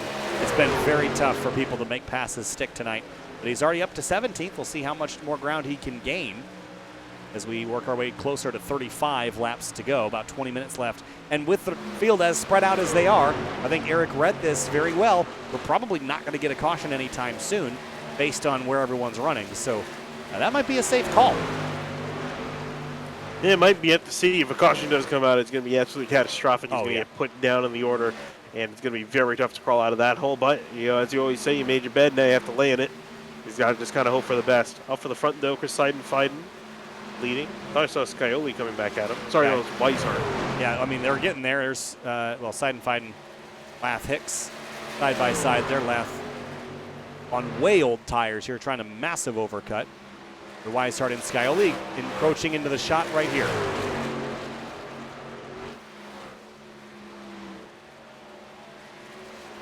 Yeah, we'll continue on, notably without Matthew Bell, as mentioned, damaged his car even off the track. Effectively called it. He has actually left the server as well, so he has called it a night. Yeah, frustrating. I mean, I don't blame him. That's a tough way to go. Especially when you're in a green flag run and it's, it's not like you got caught up in a wreck that happened in front of you couldn't miss. It was just bad timing. And if you pit a lap later, it might not have happened. Yep. Just kind of one of those things. The driver just kind of sit down and kind of hope that things went a slightly different way, slightly better way. So we look at Travis Beckner on the back of Danny Ware. We're talking about him early, mired down in the field, couldn't really make a whole lot of progress, and now is knocking on the door of the top 10. And that's still including the fact he's still got about, I think, 3 more guys in the top 10 still yet to pit. So that 28 looking good so far. And he also pit pretty late in the cycle, which means that he's not on defense right now. He's on offense on Danny Ware. Travis Beckner always finds a way. It seems rare that he is a dominant force, but he always kind of ends up in the picture somehow. Yeah, I mean, they don't pay you points for running well in the first part of the race. Like a family run near the end. A family photo where he's nobody's boyfriend, but he's always in the picture. You know what I mean? That's scarily accurate. Like, who is that guy? I don't know. He just shows up. Family photo time. Weishart goes by Seidenfeiden, takes the lead away, but again, Seidenfeiden's on a different strategy that is going to cost him in the long run here, which we expected, and he will drop to third. You can see how this is going to play out with the 45, because I would argue he came in a little too early. Yeah. And by little too early, I mean way too early, because I think the next guy after him came in 5 laps after him, so he's got a long way to go on the set of tires, and I wouldn't be surprised if he decides to stay out, see him maybe have a blowout, because he's going to have to be out there for a while. Rafe Slate, looking at Brad Slaughter Jr., another driver that's kind of crept into the picture. 3 wide with some traffic, but Rafe's going to drive in hard into turn 3. And I just heard someone's motor go poof on pit lane. Yeah, it wouldn't be probably from one of the guys that's been kind of sitting down there for quite a while. I'm not exactly sure. Ooh, Brad Slaughter skimmed the wall on turn 1 entrance. Meanwhile, behind, Wineland up to 11th and climbing 30.478. That was 3/10 faster than the leaders last time by. So when will the tires equalize out? But right now, he's making up pretty good progress. And bringing Ryan Swan with him, by the way. Yeah, Swan attaching on board and moving up through the field. Both of them working pretty well. I'm just curious, though, for Wineland, we were talking about that just now. That cliff, when are the tires going to kind of end? When does he stop making such incremental improvements and kind of balance himself out? Because I'm not quite convinced he can catch back up to Weiser and Scioli.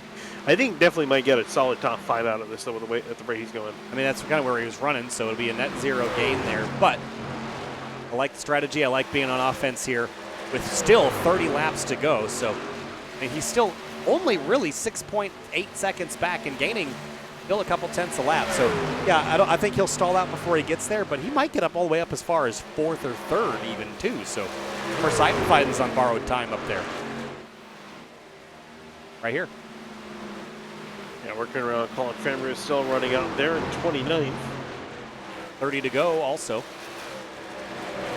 Here comes Ryan Hartz in behind. Seidenfreiden looking further back. There is Danny Ware. Clear of Travis Beckner, trying to run off into the sunset in 7th. Goes Ryan Hartz on through up into 3rd place.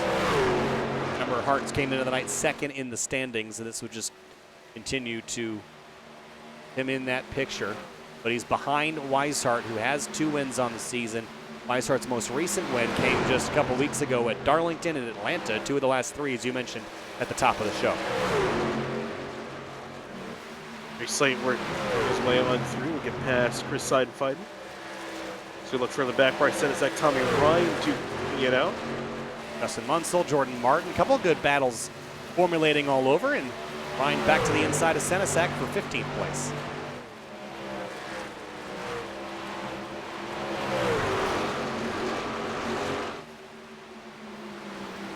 Brandon by himself at the moment, more or less, as he's gotten by. Up ahead of them, see Colin Farmer getting overtaken. Paul Urban. Paul Urban, this has been a bit unfortunate for him because he had such a good run earlier on in this race and he's kind of drifted out back now to 14. Yeah. Doesn't seem like he's really going in particularly forward. If anything, I think he's being chased down now. Tommy Ryan said is that closing up pretty quickly on him. Yeah, not finishing the way that he started with all that energy. So with a rash of cautions at the beginning of this race in the first 50 laps, since then, we've gone a half hour now without any yellows. So it was 9:45 Eastern the last time that we had a yellow flag. We are getting within the last 25 laps of this race, which goes by pretty quick. Go back to Beckner and Wineland battling for 8th place. And with the field strung out here, Finian, the beds are made. I said this a lot last night. Beds are made. You got to lay in them now. So wherever you put yourself in your strategy, in your track position, and you're battling all night, now it's going to come to fruition here if you played your cards right. Absolutely, as you look at where Wineland, getting past Travis Beckner fairly easily. Up in 8th, now chasing down Danny Ware and Chris Seidenfreiden directly ahead of him. Seidenfreiden shouldn't be too much of an issue to deal with. Just fading late in the race here. He could benefit from a yellow, but again, I don't think that was the strategy to play based on how everything was run. No, I mean, he's looking pretty good because he did come in around 14th, 15th place. So looking at a net gain of around 9 positions at the moment, they can see where they are. But I think he should be able to hold on to somewhere in the top 10, potentially, depending on how bad the next 20 laps are. Half a second off of the guys right behind him. A little bit less off for the guys behind that, but I could see him. I mean, he's 25 laps, still not that short of. I mean, we've still got some laps left, so he could conceivably fall back to 10th, 11th, and that would be still a slight gain, but who knows how it would have gone the other way around. If he would have gotten trapped a lap down or whatnot, I don't know. But not going to win you the race, but it might just slightly improve your position. That's all you can hope for. Wineland on the back of Danny Ware inside right now. I think Chris isn't going to put up. You know what I like about Chris is he's not putting up a fight here. He knows he's going to lose this spot. He's not going to make everyone's lives miserable while they go by. He's just going to say, all right, guys, strategy's played. I'm playing it. You guys can go through. Have fun. Yep. Enjoy yourselves. Just going to ride my own race. Check in on the cooldown lap. The Weishart leads. Scioli is beginning to nip at the heels of Weishart. Was 700ths faster last time. That time was a 10th quicker. Maybe Scioli's got something left in the tank here to go get that 33. Yeah, I was going to say they got a little bit separated out when they got back out on the track. This gap now they currently have is more similar to when they initially came off pit lane. So he's doing a little bit better. He's going to need to do a little bit more. What that is, I have absolutely no idea, but he's running out of time with just about 20 laps left to go in this race. He's going to have to come up with something, either that or hope for a yellow to kind of get the 33 back in his clutches. Well, if I was a betting man, the way that we've had this season go, I would be betting for a late race yellow, but we'll see how it pans out. anywhere, and Wineland's still fighting and scraping here. I mean, Wineland's starting to kind of fall off now, struggling to get around the double zero. We're putting up a fight here in these closing stages. Yeah, tire-wise, they've equalized out with the leaders now. They're not really any faster than them. So I think Wineland's progress, as you mentioned, stalling. It's going to stall here in 7th. Officially 20 laps to go this time by. About 10 minutes worth of racing remaining, and David Weishart leads James Scioli by 0.6 of a second. Weishart gained a little bit back here. So Scioli is hitting a wall, proverbial one. About half a second back. I'm just trying to check ahead of Weishart. You know, if these guys are approaching any traffic, you know, long strings of cars that can try to slow him up. No, he's really got nothing, a lot of clean racetrack on the head of the 33, so 7's really got nothing else to do but just kind of try to run him down on raw pace. 10th gain for Scioli this time, and it's just kind of ebbing and flowing, but without consistent progress. The volatility of that pass, I think, is not quite as high as maybe this one. Cody Cutrer on the outside, Tommy Ryan on the inside. This 25 has faded over the course of this race. Was up in the battling competitively for the lead in the first 20, 30 laps, and now that long green flag run has just fallen down to 12.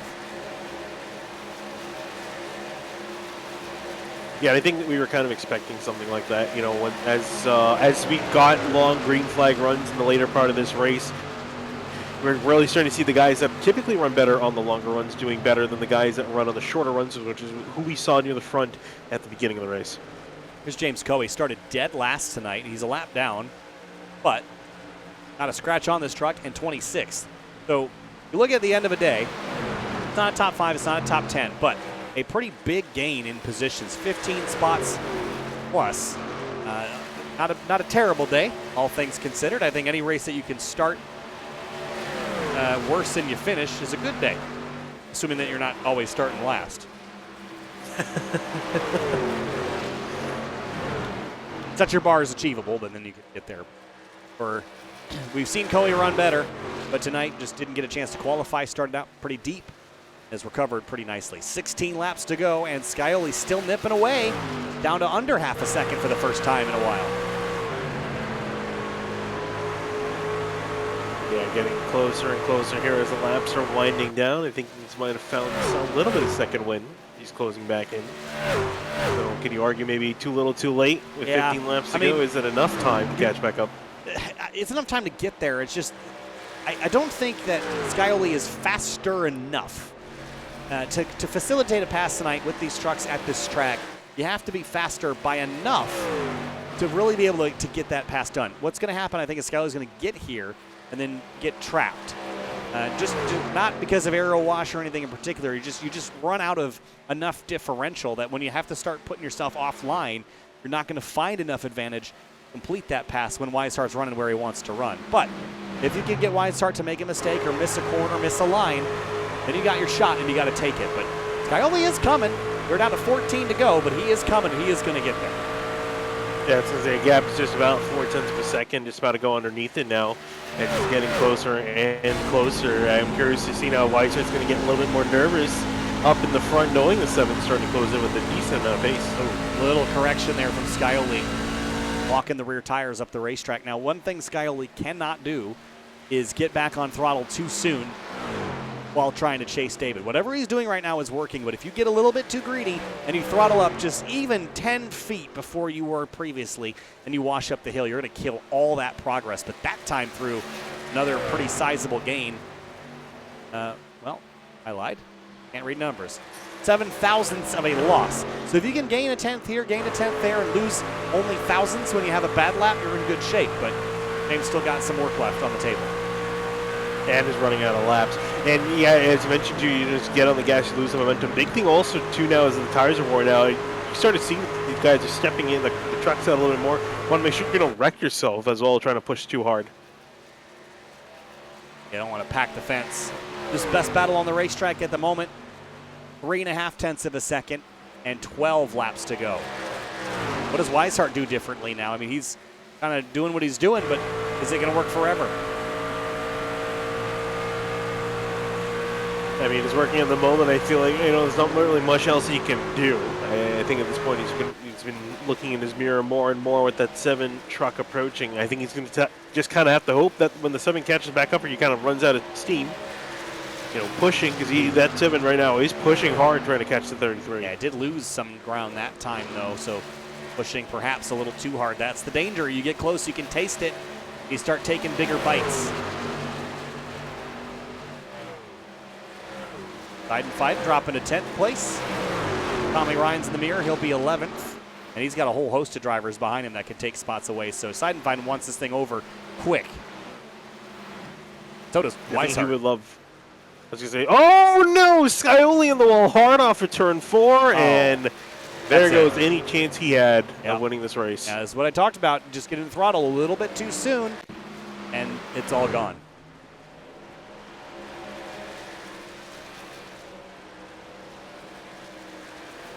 Yeah. And he didn't unwind the wheel. He didn't. He didn't want to. Didn't realize the mistake or thought he would drive out of it, but. I think he thought he was good, and then last second you're kind of going to say that, and you realize you're going to hit the wall, and unfortunately at that point, not really a whole lot left he can do. Yeah, he pancaked that really hard, and that's going to damage the truck. So volatility for the top battle is over. Near Seidenfeld now. He's trying to keep the head above water for 9 more laps. It's going to be tough to see if he can try to hold this off, hold on to that top 10. He's got Tommy Ryan closing in fairly quickly by comparison. His tires, again, they're all kind of reaching the same kind of mediocre medium, right? They're all getting to like 32.5s, 32.6s, so he's not as slow as you would expect based on how many more laps he's got on his tires. They have kind of equalized out. He still is slower, but only by hundreds, not by tenths, and that could save him here. Now 8 to go. Yeah, he's still looking at Tommy Ryan closing in 7/10 now. At the rate he's catching him now, might not be there in time. If anything, might catch him on the white flag lap, so have to keep an eye and see. But overall, not too bad of a call for the 45. Got him a lot of track position. He's been able to somewhat hold on here in these closing laps. Yeah, doing a good job. And managing the tires well, whatever he does have left. But now Scioli, I don't think he's quite in danger of getting past for second, but he is off about 2.5, 3/10 of a second from what he was running, and Hartz is only 1.5 back. So that's the next fight we'll have to keep our eyes on. As well as Cody Cutler, he has dropped even further. He might not even finish top 15 if Anna Sogak and Munsell can get on by, and that would be a shame based on how high up Cutler was at the start of this race and how well he ran for the halfway point. Yeah, him and Paul Urban both really surprised to see how much they've kind of fallen off this cliff in performance during this race, with Cutter running 14 and Urban all the way back to 20th now. I don't think he'll fall further than that. The number 48, Shane Abbey's a little bit further behind, about 2.7 seconds in behind the 48. So Urban should settle for 20th, but considering he started, you can see right there on the graphic, started in 3rd and was running in the top 5 for quite a while. This is going to be very disappointing. Yeah, just not a lot of speed. Had short run, well, you see some damage on the right side of the truck. That's not helping. That, actually looking in on it more, we might know more to the story. Pancaked that wall pretty hard. We see how much it's slowing Scioli down. And Scioli, by the way, is within a second of being passed by Hartz. So this is not over yet for second place. Yeah, and Scioli's kind of hoping and praying that checkered flag comes sooner, so he doesn't lose one more spot with that mistake after he hit the wall. Hart's trying to use everything he can now because he's got one more position he can gain. Yeah, hopefully he doesn't run into the same problem. He's got Rafe Slate only about a second behind him. 8/10 from Hartz to Scioli, 4 laps to go. And he's gaining 3/10 a lap. So, yeah, he's going to get there. Same thing I said about Scioli getting to Weishart, though. We saw how that turned out. Yeah, I was say Hartz has to make sure he doesn't make a mistake now in these closing laps. Throw away an opportunity, and he's got Rafe Slate not too terribly far in behind him. Any world in which we get a late race yellow. Look at 99 and 46. Ryan and Grant and Seidenfeld kind of packing up around each other here. And you're going to see how aggressive Chris is going to be here in these closing stages. 3 laps to go as they come across the line. Ryan now working to the outside. Garrett Grant going to try to follow him on through as well. There's not a lot of grip left for 45 of Seidenfeiden, but he's going to have to hang on tough here. He can't lose any more than this because Stenacek is a little too far back, so it's going to be 12th or 11th if he can beat this battle with Garrett Grant. Here's Scioli and Hartz. 2 laps to go for the leader of Weishart. There's the differential from first to second and then second to third. Yeah, the rate Hartz is catching him. He should catch him, really in 3 and 4 the last lap, so next time by. David Weishart, though. White flag one more time around Charlotte Motor Speedway. Scioli and Hartz. Battle is on for second place. Here you see what Hartz is going to do. I imagine he's going to try to use 1 and 2, set up a solid run heading towards turns 3 and 4. Scioli struggling out of turn 2. Down the back straightaway, will he throw the block here? Hartz to the inside. Will drive up even. They crash! Oh! Scioli gets door slammed into turn 3. Hartz goes through. Third win on the season for David Weishart. A dramatic fight and a crash at the start-finish line for others. Weishart slams the brakes, navigates the traffic. Hartz and Slate almost, he did beat Scioli to the line by a 10th. Yeah, I was going to say, I didn't even realize he had a chance to even get past Scioli. That's fantastic. He managed to just sneak in there across the line the last couple hundred feet. There's also, I think, a wreck on the last lap coming just to it. But here's the look at the entrance turn. What happened here? I think they just miscalculate here. I'm sure this wasn't intentional. He just didn't really leave Scioli a lot of room. Looked like neck to it. That was a pretty aggressive hit. Yeah, didn't really turn in early enough for Scioli. Yeah, no. And here's Shane Abbey and Bourne getting together out of 4, coming to the white. They crashed right at the end there. So we got some drama right at the tail end, but not in time to get a green-white checkered. But David Weishart picks up a 3rd win on the season and solidifies himself as the winningest driver in the Area Truck Series in 2022 so far. Yeah, a well-earned victory there. Just outdrove all the rest of his competition, forced the rest of his competition to make mistakes and just drive away from him. Doing the burnout, celebrating here. Let's have a look at the race results. Weishart, Hartz, and then Slate snuck in there right at the end and grabbed 3rd by a 10th of a second over Scioli. Finishes 4th, and Brad Slaughter Jr. 5. Yeah, then rest of the top 10, Danny Ware in 6th. Didn't really talk a whole lot about the double zero. He's performed very well at the end there. Eric Weiland dropping back to 7th, Beckner 8th, Ryan Swan in 9th, and Garrett Grant in the top 10. There's your top 10 runners, 11 through 20. Tommy Ryan, Chris Seidenfeiden, 12th place. I don't think that strategy was all that bad, but Cody Cutrer fell off the face of the planet there towards the end, and so did Paul Irvin. Yeah, then rest of those guys, Montalana, Sogak, Martin, Taylor, Wilson, and Irvin, and then going on to the next page, your top, the guys outside the top 20. Sorry, typing. There we go. Christopher Tate, Abby Bourne, Coey Holman, Leif Hicks, Tinch Coop, and pretty much after Carter Coop, you see a lot of the drivers who effectively got wrecked out of this race. Coop, Fambro, Ryan, and then the last page of drivers, more or less. Roderick Bell and everyone else have retired. Jordan Hurley, a lot of big names on on this particular page as well, guys who retired out, and especially Cameron Hearn, who's on the next page. Are you actually not even going to show him? Damn. Nope. Yeah, tough night for Cameron Hearn for a variety of reasons. 41st. Yeah, dead last. 41st. Well, had the whole page to himself. James Scioli came home in 4th place tonight. Man, frustrating final lap there, I'm sure, James. We're setting up for 2nd. Had a run at the win there, but got in the wall, damaged the truck. Lost a spot to Ryan Hartz, but a little more sparks flying there on that final lap than I think we were all expecting to see.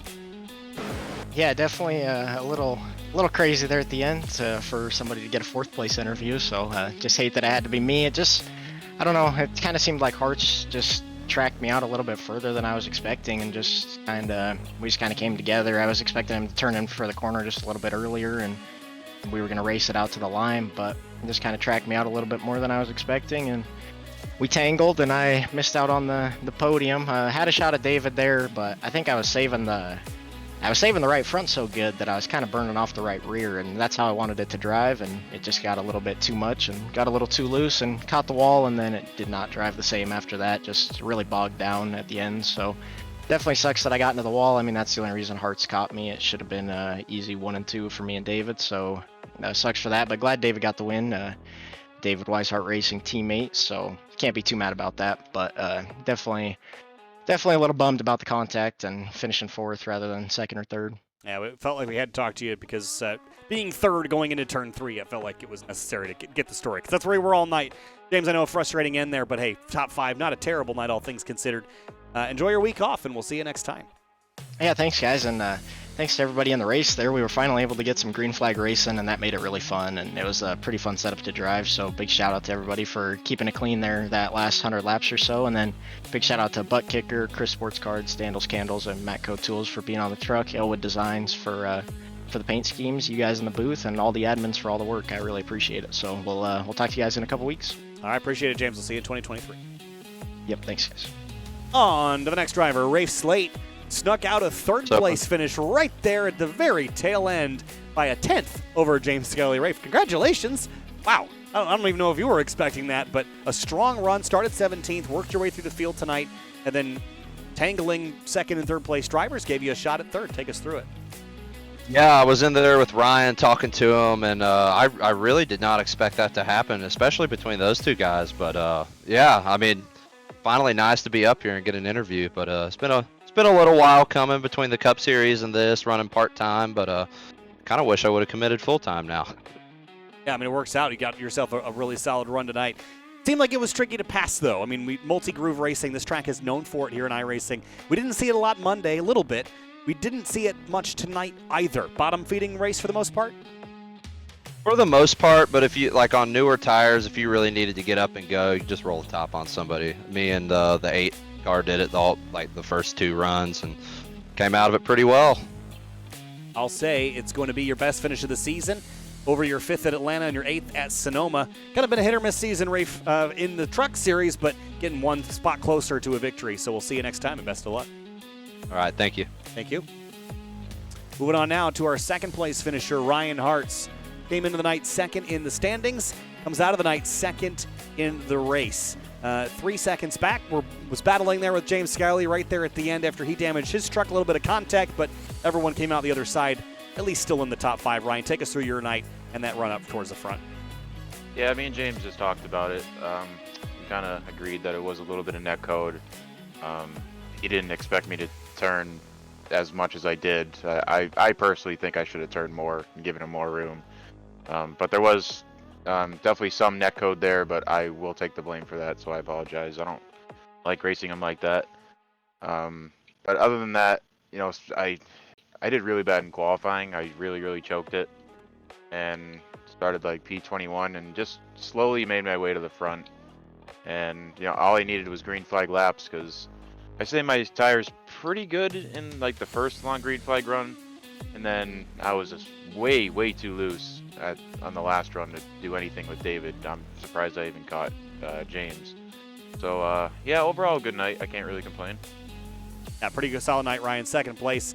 Be a good points night for you. So congratulations on bringing that Rick's Hot Sauce car up into the mix, and we'll see you next time after a week break.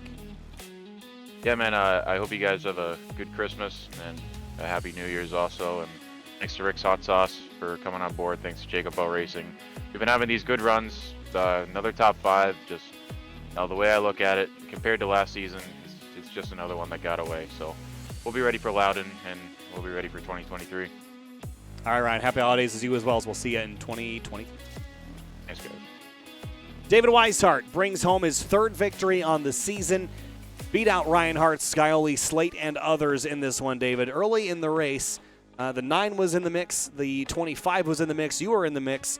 But tonight, after 120 laps, you led 46. So a pretty high lap-led night. A lot of green flag running there in the second half of the night. You bring it home. Take us through your battle there with James Scully as he was tracking you down in the closing laps. Well, before I get into that, I do need to issue an apology to Alan Elwood and Jacob Bell. I made a comment earlier in the race. I shouldn't escalated situation, so I shouldn't have done that. So I apologize to them. But yeah, as far as the race goes, we had a lot of wrecks early. Had a good qualifying run.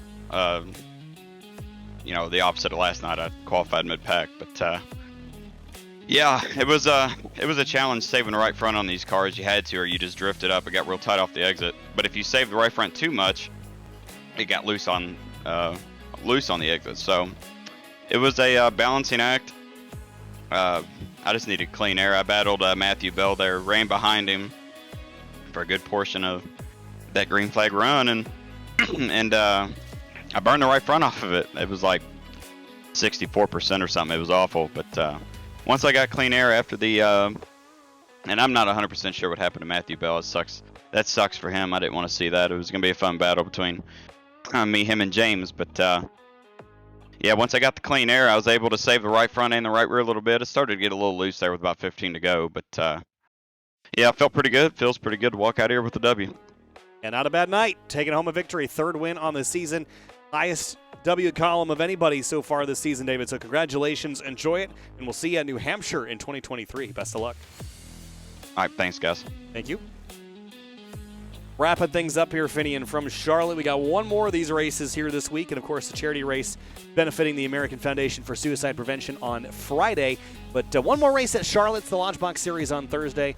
Seen some good stuff here last night, and then some other decent racing tonight, but kind of a tale of two races. Bunch of yellows at the start, and then cleaned it up for a good, clean run to the end.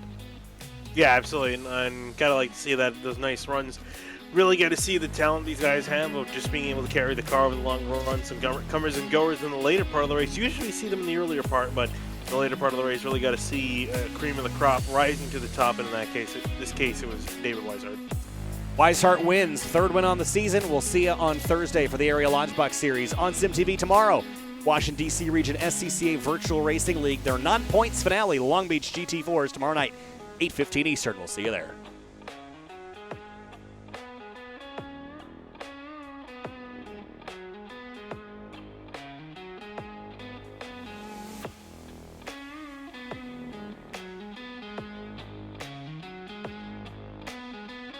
Fans, be sure to check out AreaIRacing.shop for merchandise to represent your favorite driver.